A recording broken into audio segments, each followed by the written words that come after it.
Hey everybody, Jason with Hindsight is Horrifying here.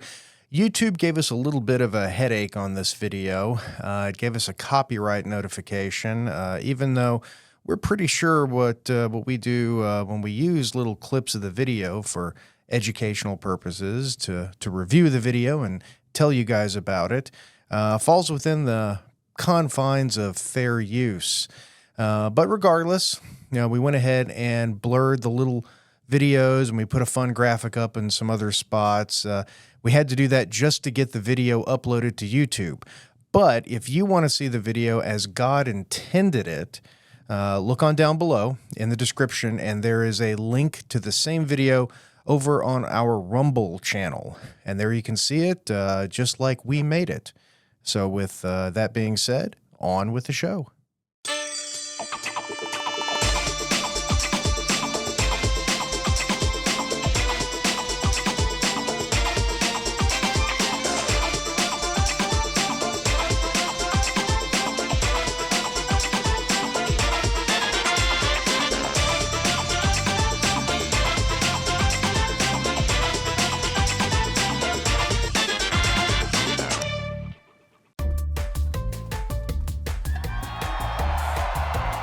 Welcome to this edition of Hindsight is Horrifying, the show where three mostly normal and somewhat cynical adults discuss life as members of the TV generation.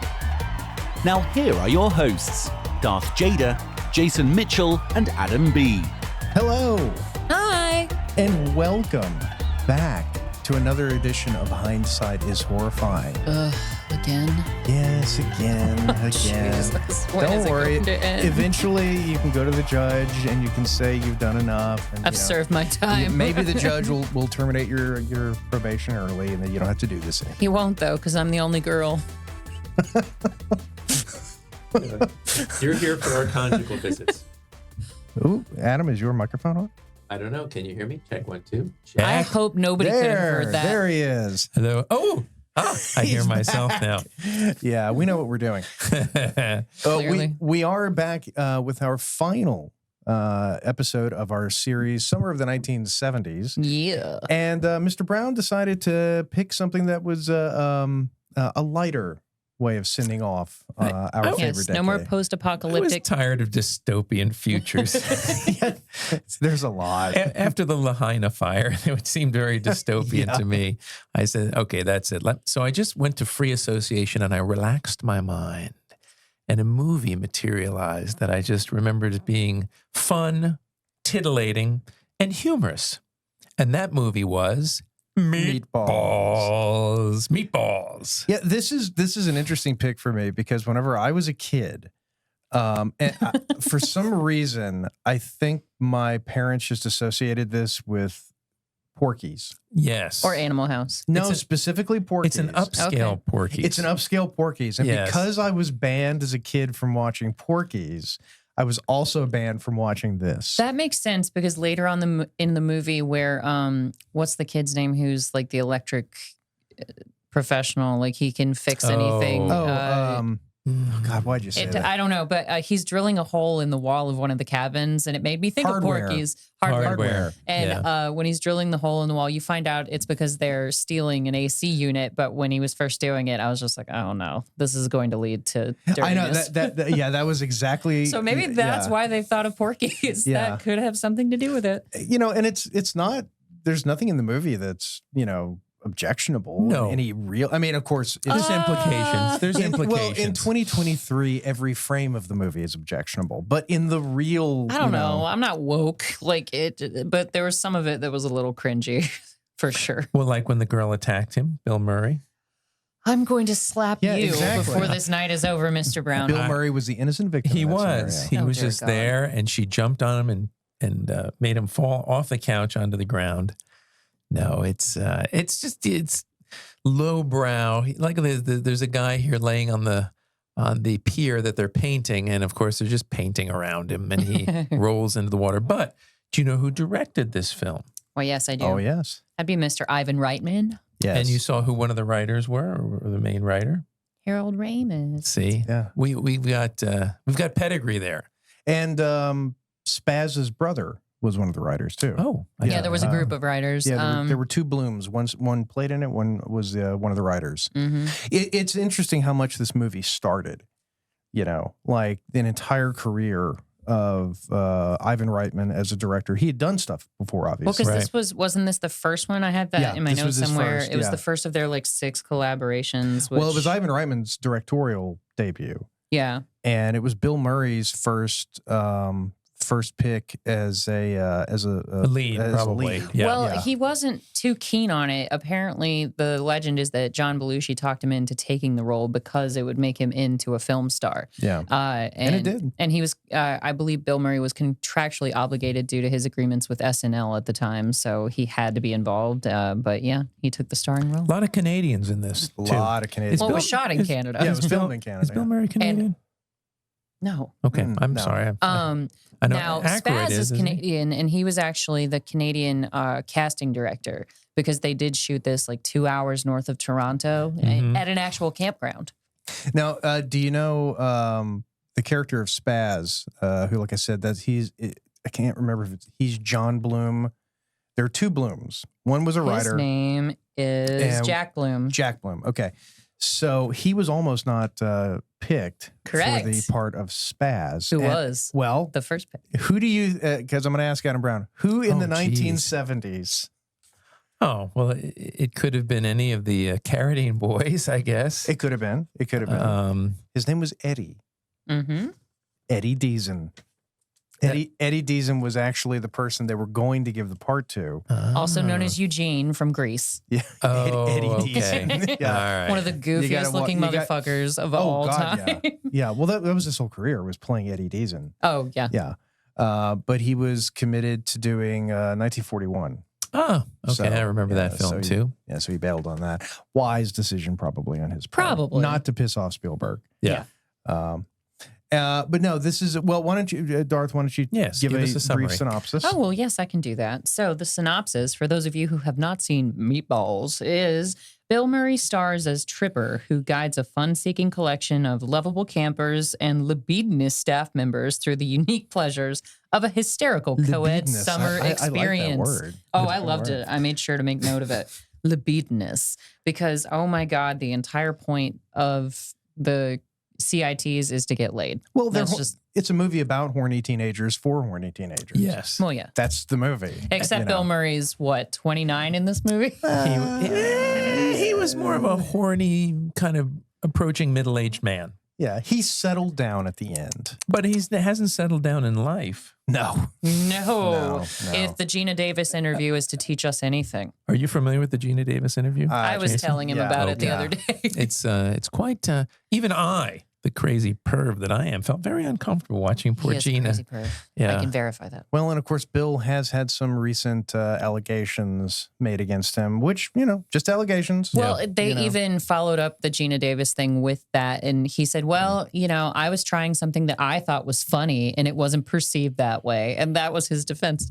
But his rep has yet to say anything else about it. So there's that. But the Geena Davis interview, if you haven't seen it or want to look it up, it's basically him and Geena Davis practically spooning on Carson's couch, right?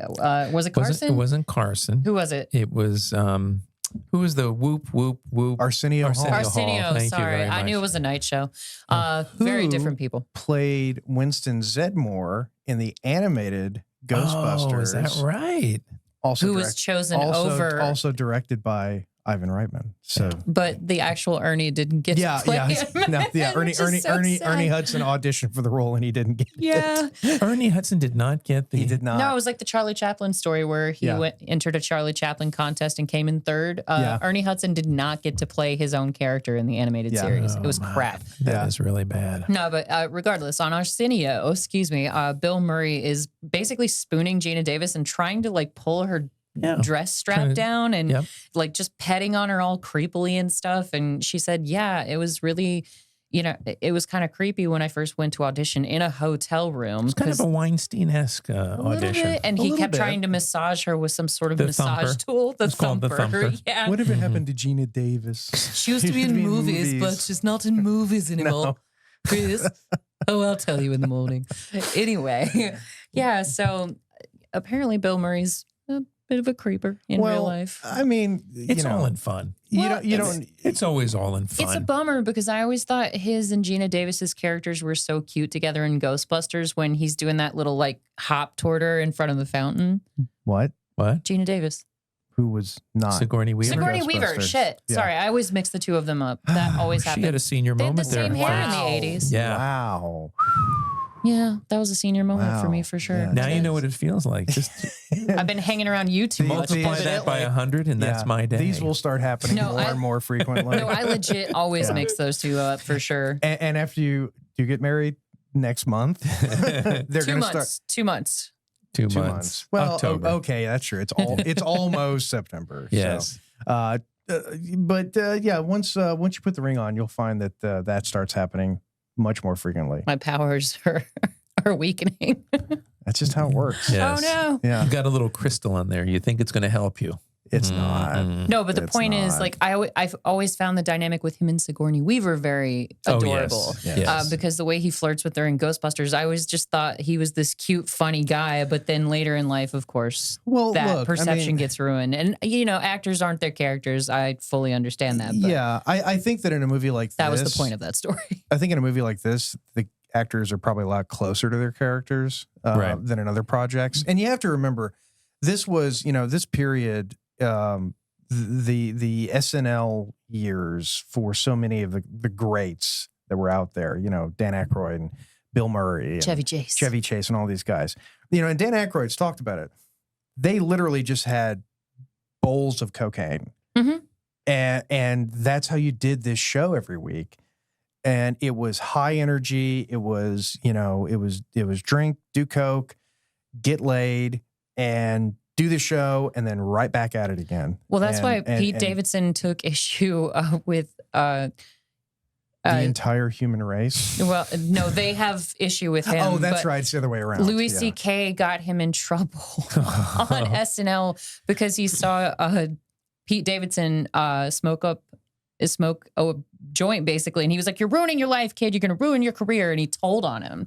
Louis And- C.K.? Yeah, and Pete Davidson's got a whole joke about it, and he was like, "Yeah, so I got called into the head office, and they were like, 'Were you smoking weed in your dressing room, Pete?' And he was like, 'Well, yeah. I mean, isn't everybody else on cocaine here? Yeah. What's the big deal?' Yeah. And he was like, so imagine my surprise when I saw Louis' story break. Yeah. And the poetic justice to that is pretty awesome. But no shit. it's like, you're reporting somebody for smoking a joint on SNL. That's what a tame. bitchy thing to do. Yeah, it's part of his stand up. So, yeah. Yeah. True story, evidently. Well, so this movie is sort of this is an anthem to the carefree youth culture of the late 1970s, where it was you didn't give a shit about the rules, you didn't give a shit about anything other than getting high, getting laid, Having fun. and it was great. It was fucking awesome. This was before an entire generation had grown up, and of course they grew up eventually, and they got out. They stopped doing this stuff more or less. But how appropriate that it takes place at a summer camp. Mm-hmm. Yeah, isn't that where a lot of people Well, Camp had Crystal Lake. Exactly. You're either going to get laid or killed or both. Or one or the other. those? There is no in between.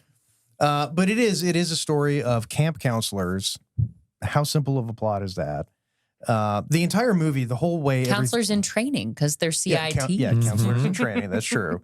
The whole plot, it just sort of hangs together very simply. You've got the good guys who have fun, and then eventually we have to introduce an adversary.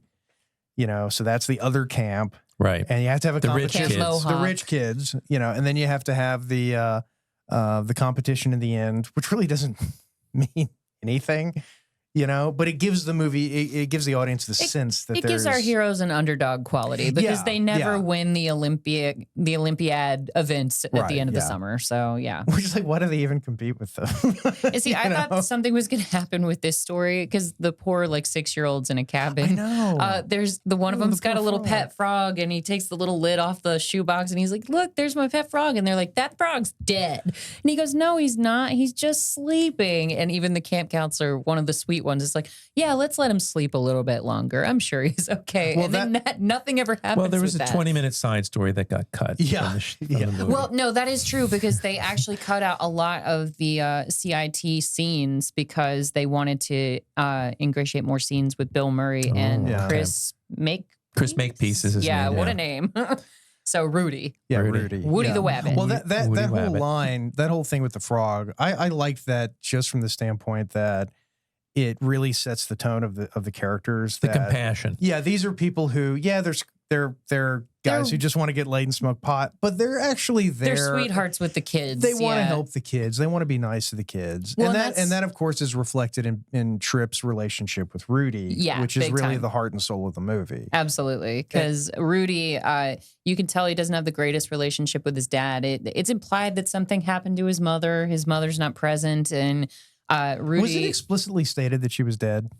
No, I really don't know I what don't think happened so. to her. Okay. So I either- thought she was dead, and I don't know why I thought she was That's what I'm dead. saying. You get the Yeah. implication, and because the dad drops him off, and he's like, "All right, you're going to summer camp. You're gonna be okay, champ." And Rudy's all downtrodden and sad, and so he goes to this camp where he doesn't have any friends, and Bill Murray just sort of takes him under his wing, Yeah. and it's really sweet. Which Yeah. I think probably 80% of teenage boys can relate to that particular character. Yeah. I would Yeah. imagine. I was joking that, I was spaz growing up, but I was not spaz. I've seen your nerd goggles. I know this is a true story.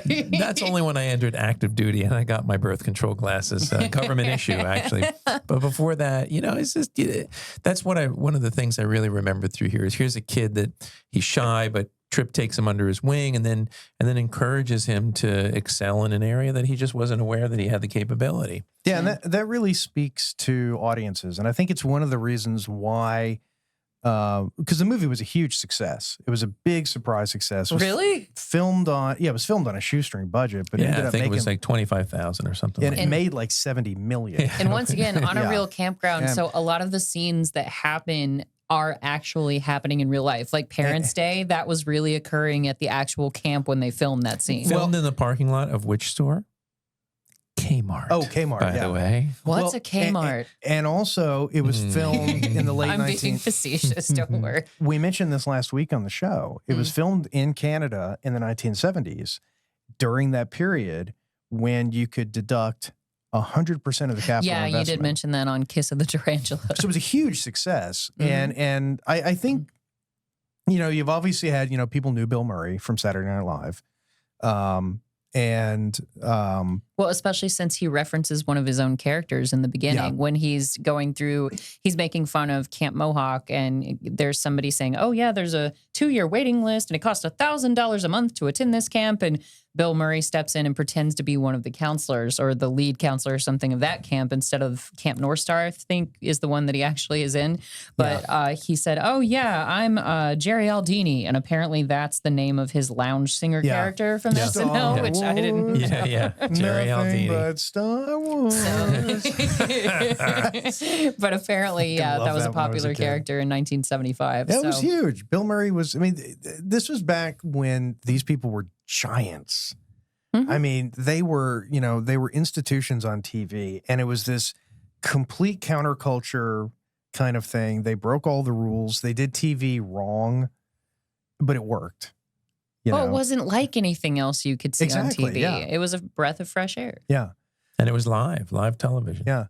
But I love that, like, when you look at, and there's, the Murray, the Morty. Morty Morty Melnick. Hello, yeah. Mickey. Yeah. Yeah. There you go. Do you want to share that fact? It sounds like you know Well, why they were I don't- calling him Mickey. I don't have any idea, but one of the things about this film is there's certain parts that you will remember for the rest of your life, like Woody Wabbit yeah.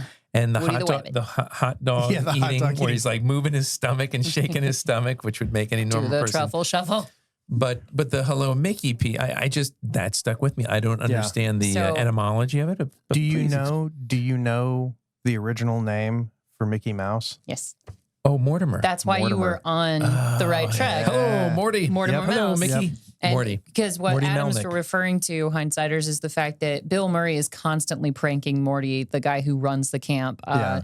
And he's always pranking him in some way, shape, or form. And so at the beginning, when he's addressing the CITs, he's like, "Hey, everybody, I'm Morty." And they go, Bill Murray gives him a little gesture, and they're like, "Hi, Mickey," and he was like, I said Morty. Like, let's move on. Well, and that's another. Jeez, Bill, why can't you give me the right name? But that's another, classic character, and it's written so perfectly because Morty is this guy who is nominally in charge of all these guys, Right.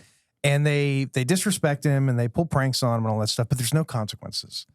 The entire movie is consequence free, and they're just being goofballs and having fun. Well, and they never do anything to him that really crosses a severe line. It's all in good fun. If they did it today, they'd all go to jail. Well, yeah, because how they prank him, guys, is everyone in this fucking movie in 2023 would end up going to jail.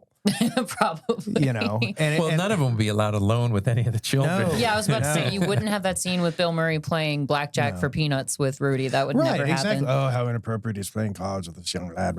Yeah, go back to the 16th century Puritans. But how do the camp or the CITs? How do they prank Morty? Oh, wait, real quick. This scene right here in the bus station, and there's this scene, and actually the scene where they're playing blackjack for the peanuts. That was added later. Yeah, they were both added later. And what's interesting about this is that I can't remember the name of the kid who plays Rudy. Chris Makepeace. Chris Makepeace. My bodyguard. He had begun the change, as they say, of becoming a young man, and he was getting facial hair, and he had a little mustache. And Bill Murray basically said, "No, this isn't going to work." And so Bill Murray actually took him over to a sink, got a razor, lathered him up, and shaved his mustache off. So the kid's first time ever shaving, it was Bill Murray who shaved him. I had that fact in my notes, so I have a question for you, gentlemen. If you could pick any celebrity to have given you your first shave, who would it be? At that point in time, Kim Basinger. I mean, I said any celebrity, but hey, if that's your pick, well, if that's we're your going pick. anyone. Either Kim Basinger or Christopher Walken. I'm just gonna get in there. All right, kid. What about you guys? Lord. You're shaving all wrong. I've never thought about that before. I like when a nurse shaves me, and if she's good looking, that's a bonus. But for surgery, Well, that's why I said Kim Basinger. I know, that's what I was thinking. Who was the one who was in nurse? who crossed her legs a certain way? Sharon Stone. It would be Sharon Stone. Okay, Sharon Stone. Yeah, I don't know if I would actually want Sharon Stone that close to me with a sharp object. Yeah. If it was a safety razor, There you go. But if Maybe. it's like one of them, She might Sweeney big Todd your blades, ass. yeah, I don't know about that. How about you? And I already know the answer to the question. Do you? Johnny Yes. Depp. No. Really?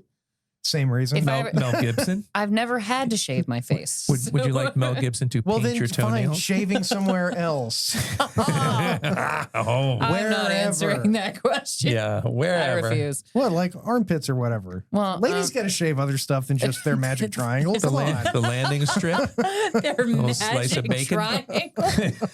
the Bermuda Triangle. Maybe for you it is. Guys have an old chap. Ladies, it's not worth it. It's not worth it. So anyway, He the does point, look clean shaven. Yeah, in he this is scene, clean shaven because Bill Murray, gave him a shave. And that's the end of that anecdote.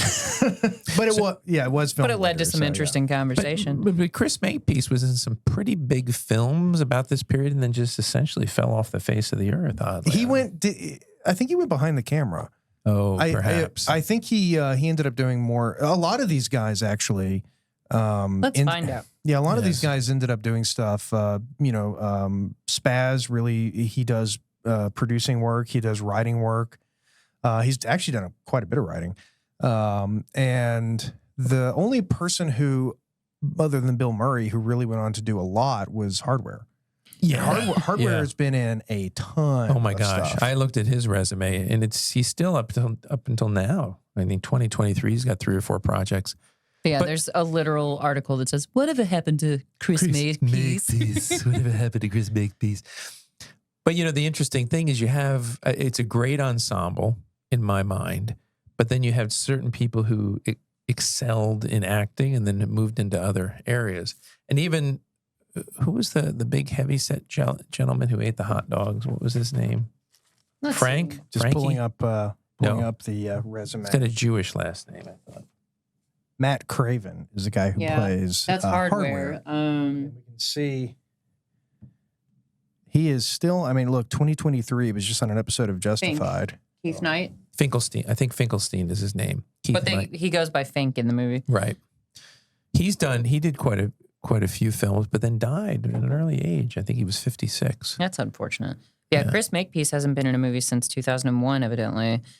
There were rumors in the early 2000s that he got married, but yeah, there's not much on him. Well, we've lost, we also, sadly, very sadly, lost Ivan Reitman. Well, yeah. Right, of course. Which was a huge loss. that was, because that guy, I mean, he made some of the most memorable movies from my childhood. Mm-hmm. And he did a lot of that in collaboration with Elmer Bernstein, who did the music for this movie.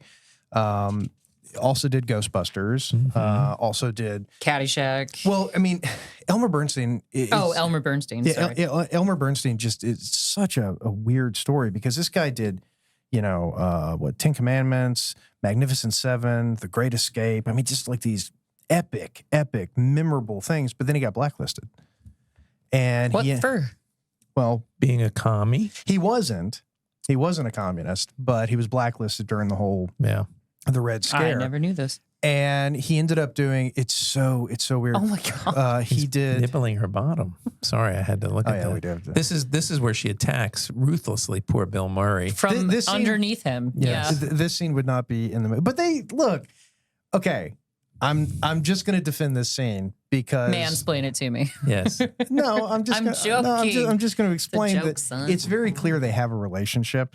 Oh, a long-standing this relationship. is- Yes. If you and your girlfriend were fooling around, I mean, who hasn't? No, because Morty tries to get with her later in the movie. They've not established anything for this year because she even tells Trip, because he's leading the boy CITs toward the girls' cabin, and he's like, look, men, women. And she goes, yeah, keep dreaming, Trip, and then just passes right by him. So, no, this is the first year they've ever actually gotten I don't together. know. I think there's history there. They've been 'cause they're- flirting for years. Yeah, flirting Yeah, for sure. yeah. But even when they dance together, he goes, look, I'm really trying here. And she goes, well, keep trying. Yeah. So he clearly hasn't gotten anywhere with her yet. But, as we find out later in the movie, he does. But no, I did want to go back to the music thing with Elmer Bernstein. Yes, because sorry. Please do. he ended Sorry. up doing terrible movies like he did Robot Monster. It's a horrible B movie, a ton of B movies. But then he came back, and I think it was John Landis actually who sort of resurrected him because I think he did Animal House. They actually, Reitman and Ramis wanted John Landis to direct this movie because of his work with Animal House. Yeah. But he turned it down because he was too busy working on Blues Brothers. Yeah, and of course we don't need to go into the whole John Landis story because it's terrible. Just if you're interested, look up John Landis and Helicopter, and that's all you need to know. We've mentioned it before. We've mentioned it. But one thing about the music that I have to say is the one thing about this movie that I hate is that fucking song in the beginning and at the end with the kids singing. Are you ready for the summer? You're welcome. I absolutely I can just imagine sitting in the theater just going, please be over. Please be But they play it like Please be 47 over. and a half Please times. be over. Yeah. And the rest of the soundtrack's really good though. Yeah. But, Rick Dees, I do believe we mentioned earlier. yes, we were just having a The conversation author about of Disco Duck. And for those, the composer of Disco Duck, and I believe the singer. Here's a real crime. Everybody had to run and sprint and everything else in Adidas. I couldn't imagine actually doing athletic stuff in Adidas shoes. Everyone did back then. I know, but they're so everything Adidas. flat. Like they don't provide any arch support. As much as I love my Sambas, which I'm wearing right now, but It hurt our feet and we liked it. But I couldn't run cross country in them. And you know what Adidas stands for, don't you? Why don't you enlighten me? Jason? I'm not going there. No, you open Come the can on, of worms. Mr. Brown, you opened this. Do you have any idea? No, I honestly don't. Okay. All day I dream about sex. Adidas. That wasn't nearly Adidas. as dirty as I was expecting, No, especially no, since it It's came not that from you. bad. It isn't. it's It not isn't that bad at all. But that was a joke when we were. But believe it or not, my old roommate used to work for Adidas, and it is not pronounced Adidas. It's Adidas. It's a German company. That makes sense. Adidas. Yeah. that Well, makes I'm sense. never going to pronounce it. So when Oh, you hear those- anyone say Adidas, you slap them and you tell them Adidas. Adidas. Those I dare you. wacky Germans. They're always coming up with stuff. That's like I was telling somebody just the other Scat. day that the word heroin is actually a brand name that was come up by a German company. This is great. So Yeah. a running fixture in the movie is obviously Bill Murray making his daily announcements over the radio. And he's always messing with the campers with those announcements. But I have a question about that because he wakes up first thing in the morning and it's very, good morning, Vietnam. It's his way of talking to all the campers. He straight up does it as a morning. It's like a morning talk morning show. drive show. Yeah. But he's wearing a specific helmet when he sleeps. And so when he wakes up, I found out what kind of a helmet it is, but it still doesn't. The futuristic helmet worn by Murray is a toy Lunar Patrol helmet from the Timmy Processed Plastic Division of J-Wood International Inc. One size fits all. But I was like, but do we know why he wears it?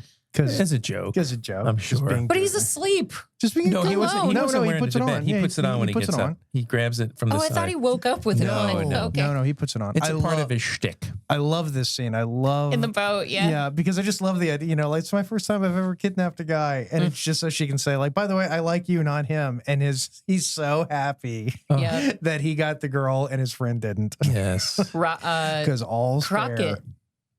Crockett. That's the kid's nickname. Who gets the girl? I know. Because the resident good-looking guy is like, oh yeah, I'm totally gonna nail what's her name or whatever. But then she, abducts Crockett in the boat, and he's like, oh, I thought you liked that dude. And she goes, that dude's a jerk off. Okay, so I have a question for our resident woman.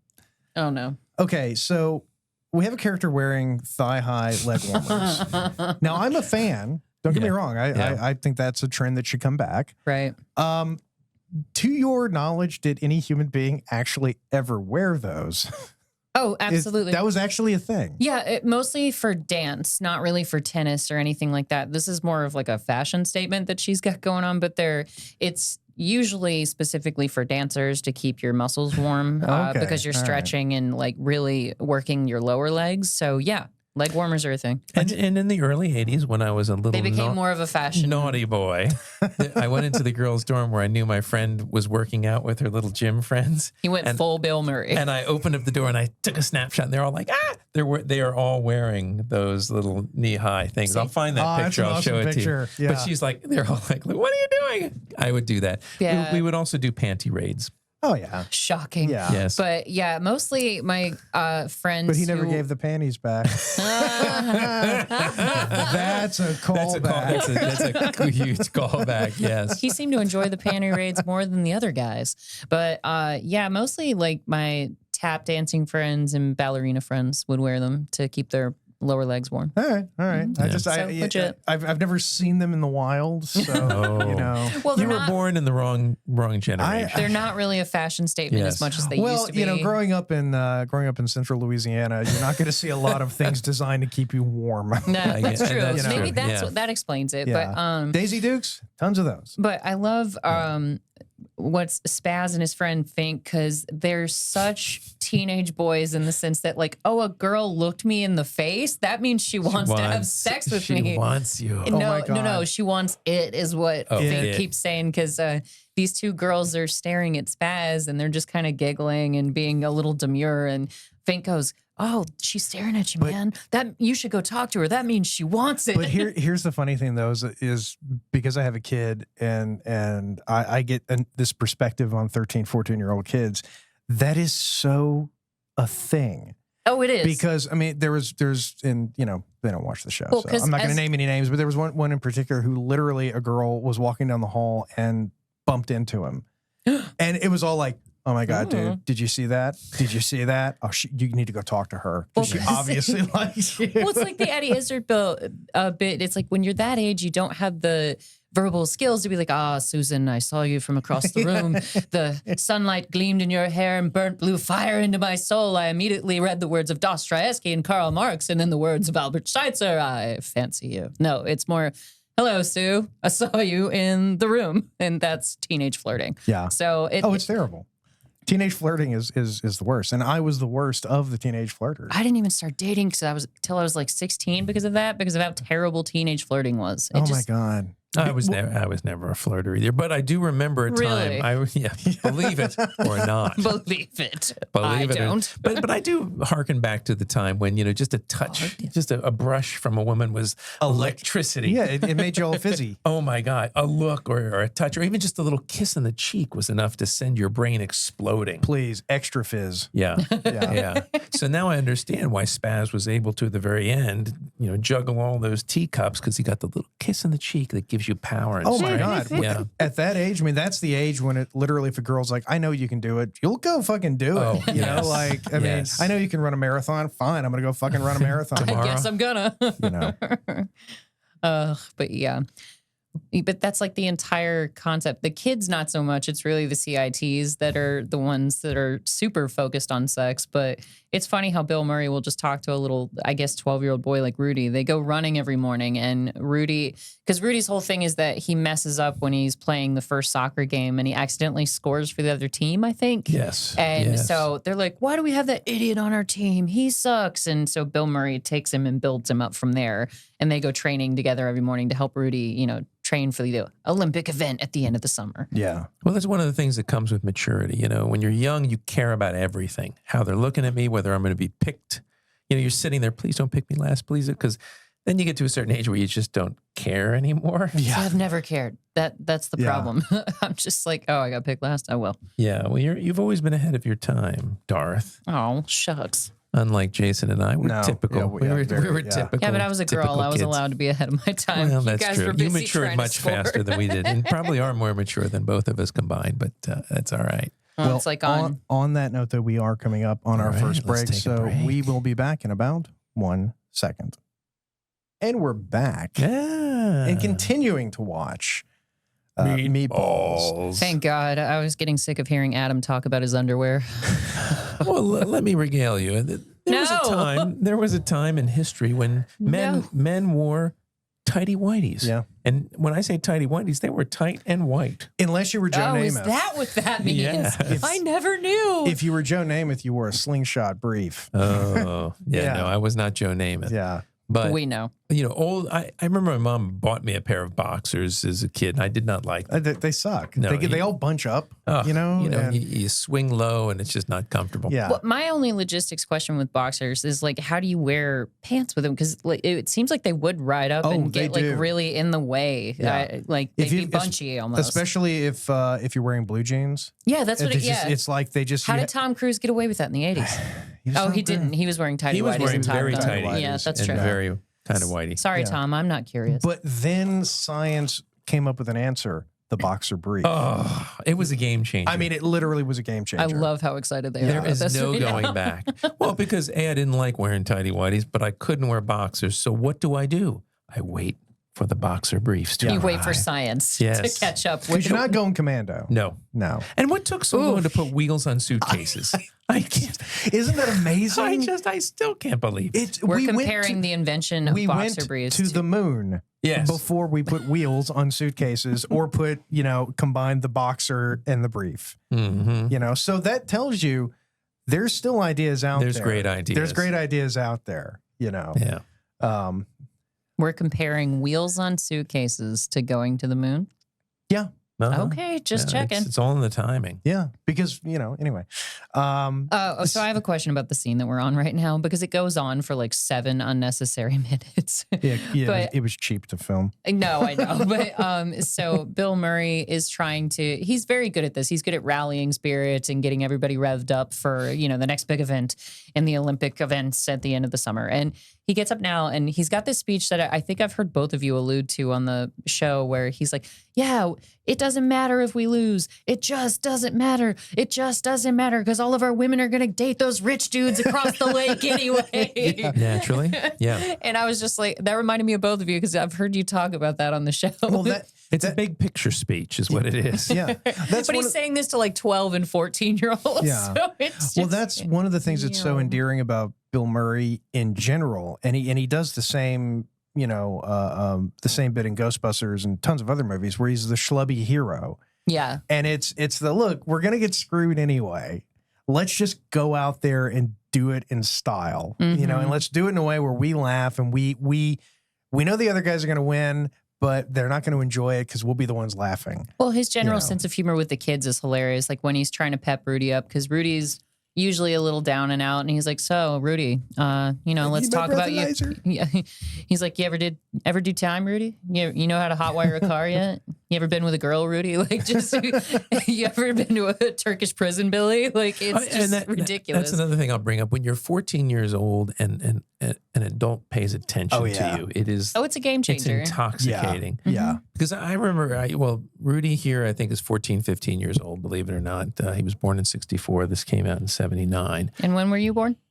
I don't know, somewhere around that. In fact, I related very much to Rudy. But I remember there was a Vietnam veteran that was worked with my dad. And I'd ask him questions and he paid attention to me. And it was wonderful. And that's exactly what Rudy's going through with Trip. I heard something the other day, and this was from a psychiatrist, so maybe it was true. It feels well, it feels true, but it's one of those things where it's a scientific thing, so I don't know. And how does that make you? But he feel? said that kids, the way that a teenager's brain is wired, they are literally designed to think that every word that comes from their parents' mouths is stupid. But no, seriously, that when their parents tell them something, it's dumb. But when another adult says it, it immediately has this like resonance. And the whole point was he was saying is that's why it's so important that you make sure your kid's friend group, there's other parents out there that are going to give good advice. Oh yeah. And I thought about that, and I think about myself as a kid and other, my son and, people I grew up with. And it's absolutely true, because if you, like you said, if some other adult comes up to you and says, "Hey, you ought to do it this way instead of that way." If your dad says that to you, it's like, yeah, right. Yeah, whatever, man. You're just trying to boss me around. But if another adult says that, it's sort of like, oh, I see the merit. Okay. Yeah. I see your value of it. I'll give that a try. Oh, man. No, it's so true. And my dad has adapted to that very well because my mom will get upset and be like, "Oh, well, I've said that to you a million times." And he goes, "Janet, kids never listen to their parents." So it's important to have like a village because when you have reliable adults, I mean, that's why I'm friends with Cece's kids because her little boy and I think a lot alike. So when I explain something to him, it's just, he gets it right away as opposed to listening to his parents. That's exactly it. Because you said it, you could say the exact same thing that she said. And because it's another adult saying it, it's like, oh yeah, like I was at their house once and he was like, "Mom, I need help with my homework. Can you help me with foreshadowing in To Kill a Mockingbird?" She was like, "Pal, who would be really good at that?" And I was like, well, it's been a minute since I've read that book. What does he need help with that? The dude already wrote it. The chick already wrote it? Whatever. Harper Lee is a woman, you jackass. Anyway. Sorry, that book, that's one of those books that there's bad high school memories. There's got to be some switch that flips, though, because when you're a kid, as far as what your parents say goes, there are all these memes on Facebook now where it's like, name something that you thought was totally normal growing up that is actually super weird. And somebody was like, "Oh yeah, I had no idea that people wore shoes in their house." That completely screwed me up because my parents never let us wear shoes on the carpet. Yeah, there's a lot of people like that. Well, but I mean, there are more extreme examples where, Don't eat an hour before you go swimming in a 3.5 foot deep pool that you could stand up in. Oh yeah. I was into my 20s before I thought about that one. I got that one a lot too because my grandmother actually couldn't swim. So when she would take us to the pool, we weren't allowed in at least a half hour after eating. We had to wait that half hour and we weren't allowed in the deep end because our parents weren't there. So we thought there was some magical quality to our parents that she didn't have. And it was like, oh yeah, she can't swim and she can't help us if we get into trouble. Most of that, or not most of that, but a lot of that comes from when polio was a big thing. You've said this before, because they weren't sure how it was transferred. So that was why the whole don't walk around in wet clothes and all that stuff. Yeah, don't dry off with a damp towel. But I think that's sort of the heart and soul of the movie is the whole relationship between these. It's not a coming of age movie, because nobody really comes of age, but it is sort of finding yourself kind of movie. Yeah, building your confidence. Yeah, because even if you look at Spaz, and Spaz is the guy equivalent of the girl in all the '80s movies that when she takes her glasses off, he is cute. You can tell he's a good-looking guy. They've gone out of their way to like put acne on him and give him the nerd goggles and everything. And he walks like he's got some serious medical condition. Like he's got scoliosis or something. He's even got like a pocket protector when he's playing the Olympic sport games. Is that a pocket protector or is that for his sunglasses? I don't know. Because my dad always had the sunglasses thing in his pocket. Yeah, so they wouldn't get scratched. Yeah. It could be one or the other, honestly. It's probably the, he never wears sunglasses. So I'm guessing it's a pocket. Well, maybe, and it's funny because that's like one of those things, old people did those things when we laughed at it, and then you realize, actually kind of a good They're so convenient. It's like Mr. Brown's case on his belt that he wears. Or the chain on the glasses. I'm going to have those when I already have a pair. It's a good idea. Do you know how many hours I spend in a week looking for my glasses? It is pathetic. Yeah. See, I can't transition around without my glasses, so I have to know where. You're very lucky. Yes, to be legally blind, but I have to have my glasses on the table, or else I will lose them. Now, here is the Joey Chestnut scene of the movie. For those of you who don't know, Joey Chestnut, who is the greatest living athlete in the world. Google him. You're talking about, seriously, look up Joey Chestnut beats up a guy and wins. Geena Davis played him in a movie. Joey Chestnut did a hot dog eating contest. He does the Nathan's hot dog eating contest every year. And there was a guy who was protesting. He was a vegan or whatever, and he ran up and he pushed Joey Chestnut. And Joey Chestnut proceeds to get the guy in a headlock, punch him out, and continue eating the hot dogs and still won. No. That is the greatest athlete in the world. He's going to rip his stomach lining open, but good for Joey Chestnut. Yeah, there's a ton. I didn't catch that last night where Morty starts walking around with an enormous button on his cap that says, "Hi, my name is Morty." Yes. That's great. Morty Melnick. Because they never stop calling him Mickey. I love Morty's shirt that says when the hand goes up, the mouth goes shut. Yes. And you know that came, someone knew someone who had that 1, 2, 3, eyes on me. That's exactly. You've heard a teacher say that at some point. That one makes my blood boil. I wrote that in her last birthday card. Because I'm a terrible human being. It's like flicking the lights off and on, I had a substitute teacher do that to us when we were seniors in high school. And everyone just laughed at her. Because what are you going to do? Yeah, that kind of sensory, trick works on 5-year-olds. Now, the mistake they're making here is they're not drinking water. Yeah. You see, you need to be drinking water. Doesn't that take up more space in your stomach, though? No. What's the physics behind that? I don't know, but if you watch these guys when they're doing it, they're drinking water, and it's basically so that the food lubricates their throat. They just swallow it like pills. Well, do you really need that when it's just the hot dogs, or when it's a hot dog with a bun on it? No. When they're doing it, because they're having to chew. And when you drink the water, you don't really chew that much. Right. Okay. You just basically are swallowing the food whole. It's just like, God. Yeah, it's a terrible thing to do to your body. He's going to go through the meat sweats now.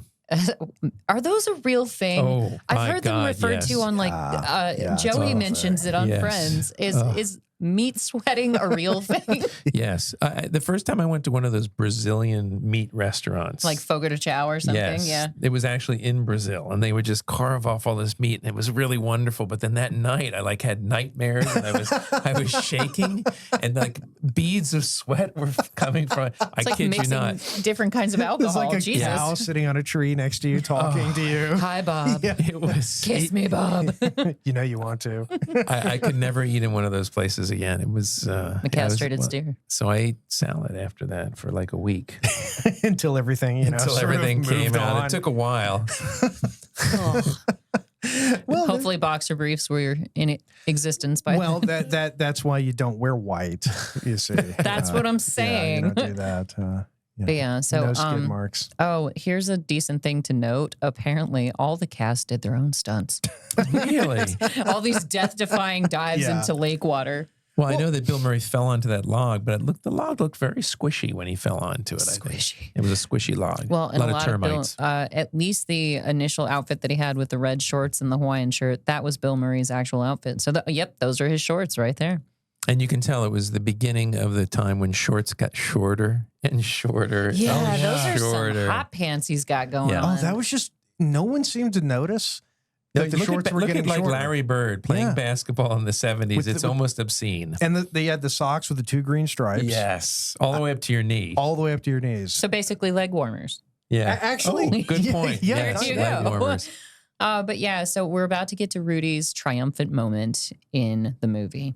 And I'm not sure that what Bill Murray is saying to him is necessarily a pep talk, but instead of Rudy, he's like, yeah, just you're up against a taller guy who's got longer reach with his legs, but you're super fast through the woods, man. You beat me every time. So here's the thing. You got to get ahead of him and get that head start when you go into the woods. Just get way ahead of him and you're Woody the Wabbit, Woody the Wabbit. And he says it like 7 times. He starts like choking the kid. Because that's what you did. That's yeah. it's classic Big Brother shit. Yeah, and I told my sister we were doing Meatballs. She's like, oh, Woody the Wabbit. Woody the Wabbit. She Hi, remembered that. Suzanne. Yes. That's awesome.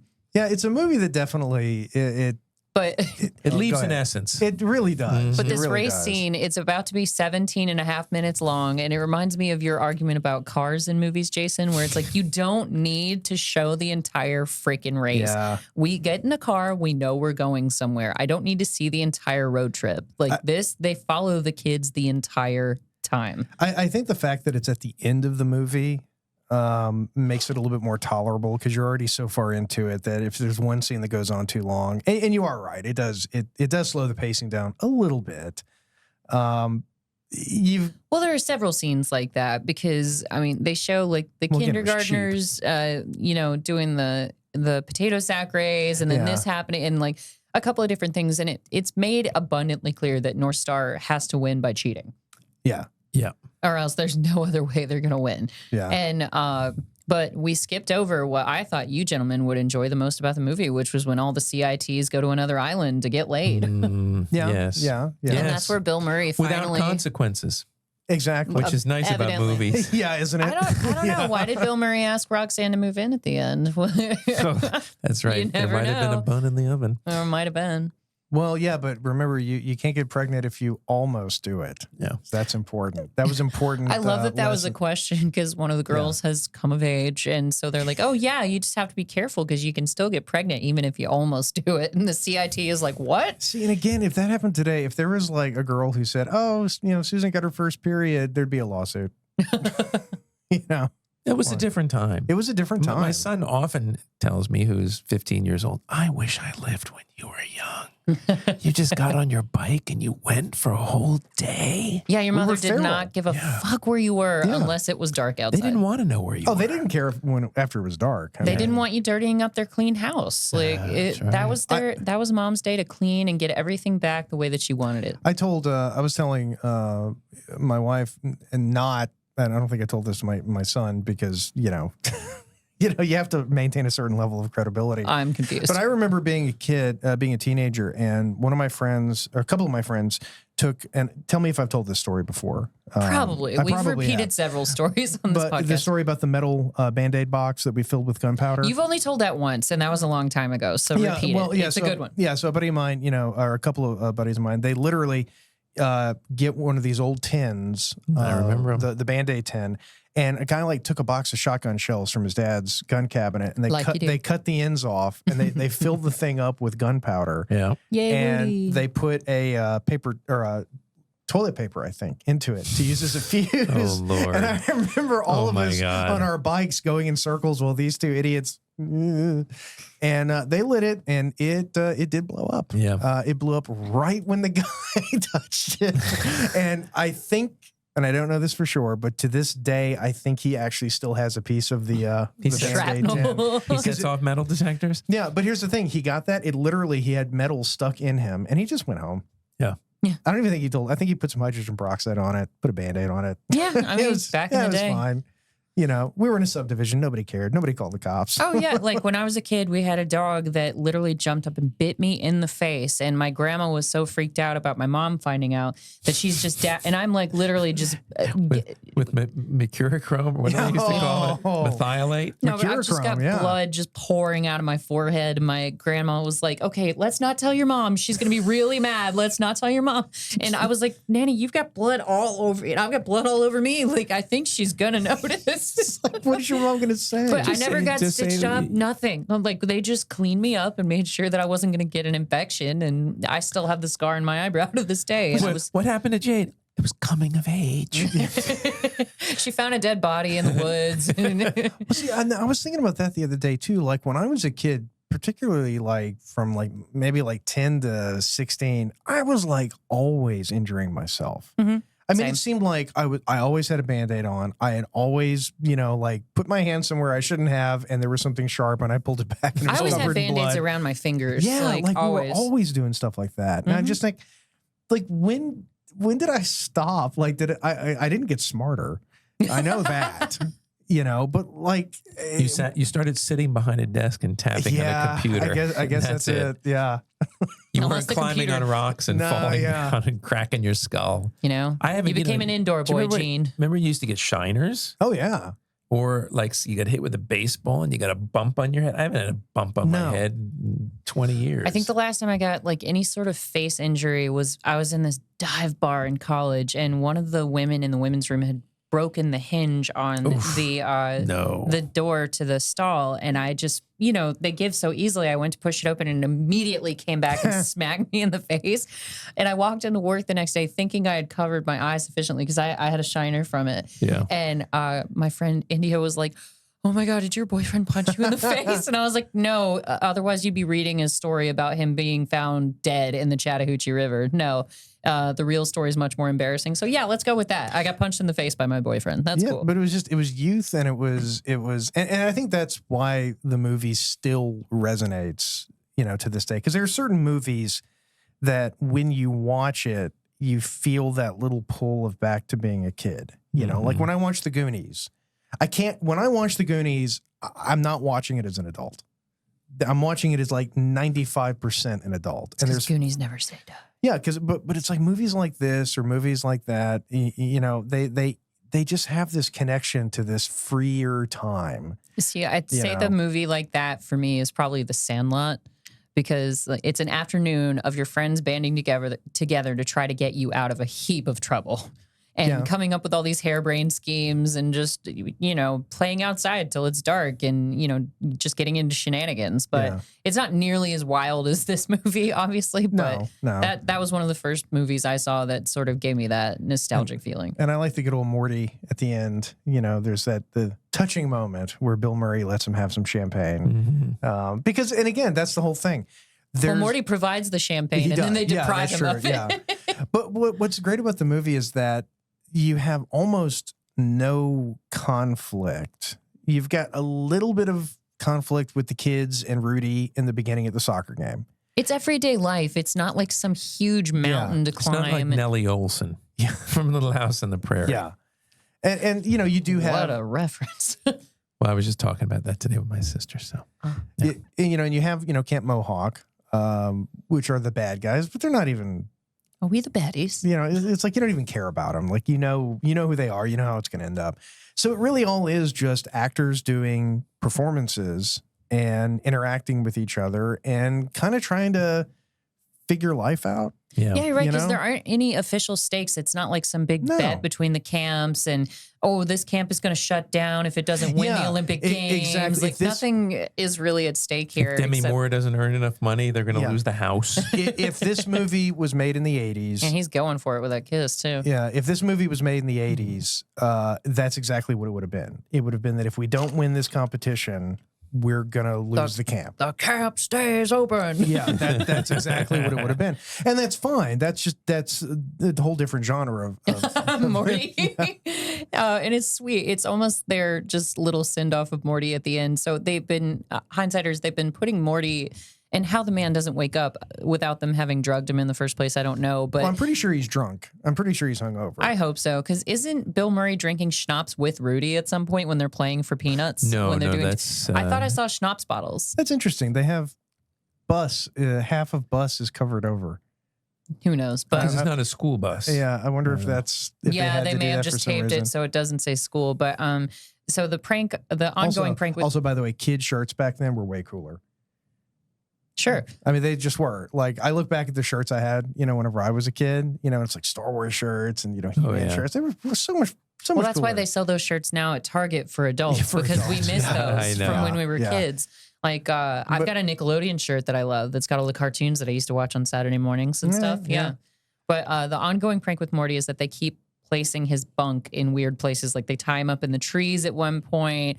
They just keep putting him in random places around the campground. And the very last send off is obviously putting him on In the lake. in the lake where he's floating and he's got no means of getting back to land unless he jumps in the water And I love that Bill Murray ends the movie by sort of riding off into the sunset. Oh, with yeah. his gal. He's leading the troops. You know? Because he asks her to move in and it's nice and sweet. And she's like, well, where would I stay? He goes, with me, duh. And so they decide to move in They're together. living together. Well- He's 29. She's 20, by the way. That's inappropriate age difference in my mind. Is it? Yeah, because I mean, age differences to me have always been so personally creepy. My God. Elmer Bernstein actually wrote the Rick Dees song. Oh, really? I just saw that in the credits. Yeah. Nice. Now, one of the other things about the movie that is just Poor bizarre Morty. to me is, and I think we do have to mention this, are the sequels. Because there were I three. saw There were that in the three notes. sequels. Oh, I've never seen And any only of the them. third Yeah. one had anything to do Yeah. with this original storyline, apparently. Yeah, because which, the third one was Rudy as a grown up. Oh, okay. Oh, okay. Yeah. And none of the actors came back, No. did they? It was and all- was Rudy like eventually a CIT or something? Was that the point of it? I honestly don't remember. I think I saw Meatballs 3 once. I've never seen 2 or 4. Hell, I've never even seen this one. so. But well, it's kind of weird because like it wasn't really direct to video because that wasn't a thing back then. So I mean, I guess they just made it, chucked it out to a movie theater. It must the second one must have made a little bit of money. Well, especially since this one was such a phenomenal success, like you said, Oh, yeah, Jason. it Of made a course, they're ton of going to money. make a ton of sequels, Yeah. whether or not they're warranted. So See, it's amazing to think. I mean, you have to take a movie that on a shoestring budget makes $70 million in the 70s. Like That's my a lot. God, what is that in today money? that, well, I can Well, tell I mean, you what the is that, like- inflation of the Like 200 million? $1,000 for the Mohawk camp a week in Canadian dollars back then would have inflated now to over 3,000. Okay, so it $210 million. Right, right.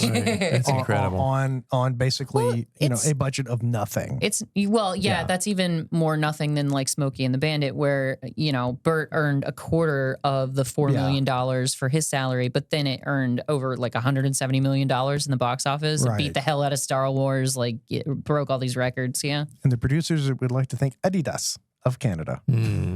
Thank you for that, by the way. you pretentious motherfucker. I'm gonna be saying that from now on, and I actually will correct people.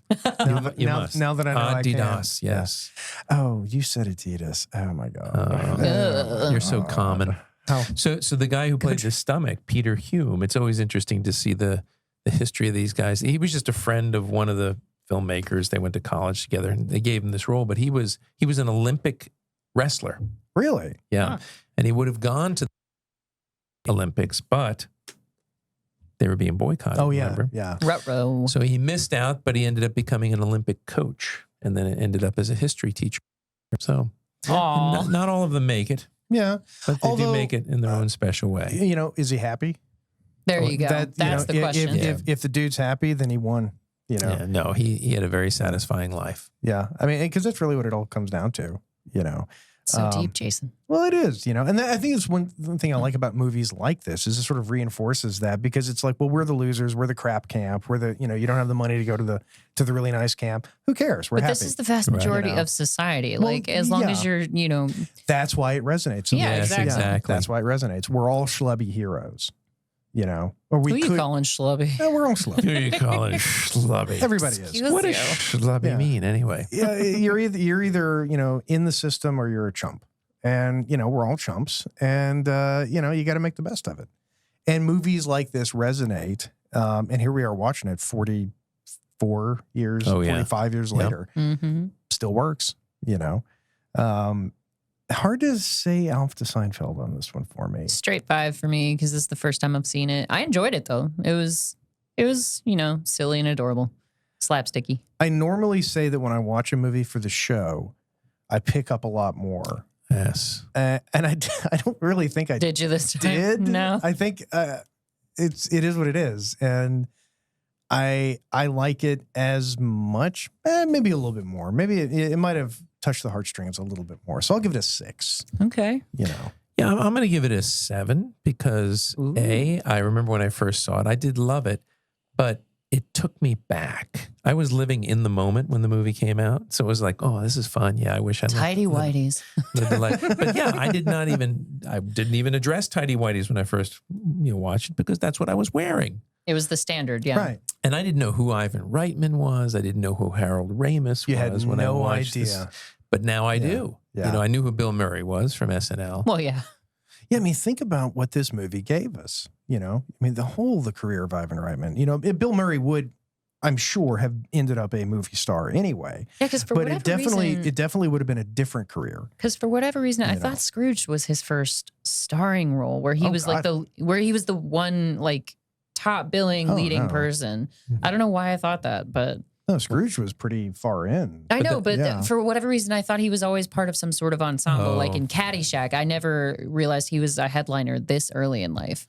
Yeah, I mean, he was, there was the sort of, the Bill Murray, there was the Steve Martin. Steve Martin was on a whole other level Oh yeah, back then, especially. And I'm trying to remember when Bill Murray left SNL, because he still did SNL after this movie. let's find out. Oh, yeah. But everything was different. It was, you headlined a $70 million movie. Okay, you're bankable. And once you're bankable, that's it. You're going to be, and then you follow that up with things like Ghostbusters, and it's just, Looks like Murray You're a was on legend. from 77 to 1980. okay. Well, yeah. So he's still, and I think he obviously came back every once in a while. Well, no, because they You know. said 75 when they were talking about his lounge singer guy, but it says Well, 77 through 1980. I and don't know. boy, isn't that a shame that we used to have SNL churning out Just people the like- top talent in oh comedy. my God. I mean, up until the 90s, I mean, even as much as he's not your favorite, Jason, even Adam Sandler, who's like Well, gone on I'm such fine with Adam well, Sandler. but created an empire of Oh, yeah. a career where he's done poignant roles, he's done comedy, like, and Oh, yeah. he's kind of a genius in the sense that he can keep doing that stupid Adam Sandler thing and then go off and make a movie that he really, that really touches his heart and that he wants to make. I think that Adam Sandler is well aware of who he is Yeah. and what kind of movies he makes, Mhm. and he doesn't pretend to be anything different than that. And I Exactly. respect that. He makes what he makes, and they're for that audience. And people go But- to see it. Yeah. But we don't have like SNL is just doesn't is I haven't watched SNL in years. It's, I couldn't name a single person I who's a couldn't tell you cast a member right single now. person. Like I remember yeah. that because it became thinner and thinner quality as far as the cast went. Because I remember Sherry O'Terry, Will Ferrell, they were great together. Chris Kattan, like everybody's different. I know you have your preferences between the individual comedians, but the last time it was like a strong ensemble as a whole was probably like early 90s. Yeah, I would say. Otherwise, it was just like- no, you're right. It was just like, okay, Jimmy Fallon gets all the sketches because he was the hot comedian then. No matter how you feel about him, okay, then, it was Andy Samberg. And, it's got, there's like a couple of one-offs that are really funny or But funnier than everyone else. There's an old saying about SNL. The best SNL ensemble was when you were a teenager and you watched it. a lot. That makes sense. I mean, I can go with that. It's to just a a saying. point. I don't know if it's Yeah. true or not. But Because to me, because I grew up watching the reruns on Nick at Night. Yeah, So same. I was literally watching the 70s, 80s, and 90s, and it was like 25 years of this is the funniest show that there is. That's a good point because they know. started doing the reruns and doing the tapes and Yeah. stuff that you could buy. So that makes sense. But yeah, it just And then I found SCTV, and then that's where all and it was that's where all over. all the other actors came from SCTV. Every Yeah. comedic actor was either on SNL or SCTV. That's true. Yeah, those were but we don't have a farm team anymore. So, What are you gonna do? yeah, there's no Bill Murray. That's true. All right, hindsighters. Well, I guess that wraps it up for not only Meatballs, but also the 1970s. Our summer of 70s has come to an end, but fear not, because we are about to start the fall of the 80s, or however we're going to phrase it. But yeah, I think that's what I put in the promo, the fall of the 80s. Because we're doing the fall of the 80s and the rise of the 80s, then the fall of the 80s. And then we'll do the winter of the 90s. There you go. And we've got some familiar faces that'll be back in the studio to discuss 80s and 90s movies with us. So we're going to be hitting up the decade of the 80s when yours truly came on the scene. So we know that's a great decade. But it's an awesome decade. It's a fucking incredible decade. Well, and it's going to be the first time that we actually have a Jennifer Connelly movie on the show. Ooh. Because we're going to be doing career opportunities for sure. We're going to, yep. And we've all got some certain picks that we love from the 80s. And like I said, we're going to have some returning guests that you know and love. But thank you for hanging in with us for the swinging summer of 70s on Hindsight. This has been Darth, Adam, and Jason with Meatballs on Hindsight, and good night.